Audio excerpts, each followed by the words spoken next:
السلام علیکم جی ناظرین، آپ دیکھ رہے ہیں BLI نیوز اور آپ کو لیے چلتے ہیں آج کی تازہ ترین اپڈیٹ کی جانب۔ شعیب اختر اور زلفی بخاری آمنے سامنے، کس میں ہے کتنا دم؟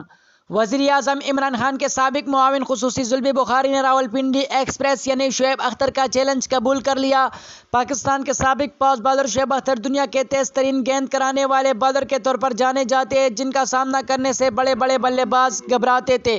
کچھ روز قبل شعیب اختر نے ایک اداکار کو چیلنج دیا تھا کہ اگر وہ ان کے 6 گیندیں کھیل لیں گے تو انہیں انعام میں موٹر سائیکل دی جائے گی۔ وزیر اعظم کے معاون خصوصی زلفی بخاری نے شعیب اختر کا چیلنج قبول کر لیا۔ ٹویٹ میں لکھا کہ آپ کی جتنی گیندیں مس کروں گا، ہر گیند کے بدلے ایک بائک عطیہ کروں گا، جس پر شعیب اختر بھی میدان میں آ گئے اور لکھا کہ جتنی گیندیں آپ بلے سے کھیلیں گے میں اتنی بائکس عطیہ کروں گا، اور ساتھ پوچھا کہ یہ چیلنج کب کرنا ہے۔ مزید اسی طرح کا انفارمیٹو اور نیوز اپڈیٹس ویڈیوز دیکھنے کے لیے ہمارے یوٹیوب چینل BLI نیوز کو ضرور سبسکرائب کریں۔ اگر ہماری ویڈیو آپ کو اچھی لگے تو اپنے دوستوں کے ساتھ ضرور شیئر کیا کریں۔ ملتے ہیں کسی نئی ویڈیو میں، تب تک کے لیے اپنے دوست اپنے بھائی توصیف احمد کو اجازت دیجیے۔ اللہ حافظ۔